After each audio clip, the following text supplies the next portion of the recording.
لوگوں اپنے پروردگار کی عبادت کرو جس نے تم کو اور تم سے پہلے لوگوں کو پیدا کیا تاکہ تم اس کے عذاب سے بچو، جس نے تمہارے لیے زمین کو بچھونا اور آسمان کو چھت بنایا اور آسمان سے مے برسا کر تمہارے کھانے کے لیے انواع و اقسام کے میوے پیدا کیے، بس کسی کو اللہ کا ہمسر نہ بناؤ اور تم جانتے تو ہو۔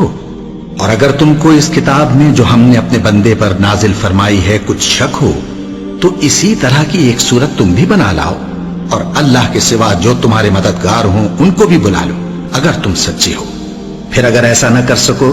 اور ہرگز نہیں کر سکو گے تو اس آگ سے ڈرو جس کا ایندھن آدمی اور پتھر ہوں گے اور جو کافروں کے لیے تیار کی گئی ہے۔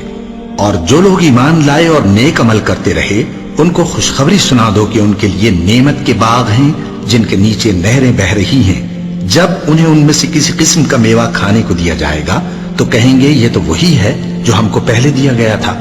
اور ان کو ایک دوسرے کے ہم شکل میوے دیے جائیں گے اور وہاں ان کے لیے پاک بیویاں ہوں گی اور وہ بہشتوں میں ہمیشہ رہیں گے۔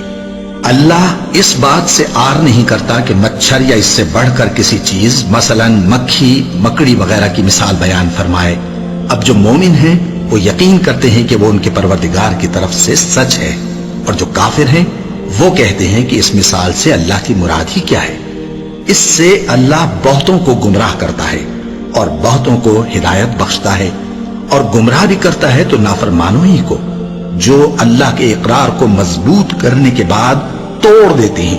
اور جس چیز یعنی رشتہ قرابت کے جوڑے رکھنے کا اللہ نے حکم دیا ہے اس کو قطع کیے ڈالتے ہیں اور زمین میں خرابی کرتے ہیں، یہی لوگ نقصان اٹھانے والے ہیں۔ کافروں، تم اللہ سے کیوں کر منکر ہو سکتے ہو؟ جس حال میں کہ تم بے جان تھے تو اس نے تم کو جان بخشی،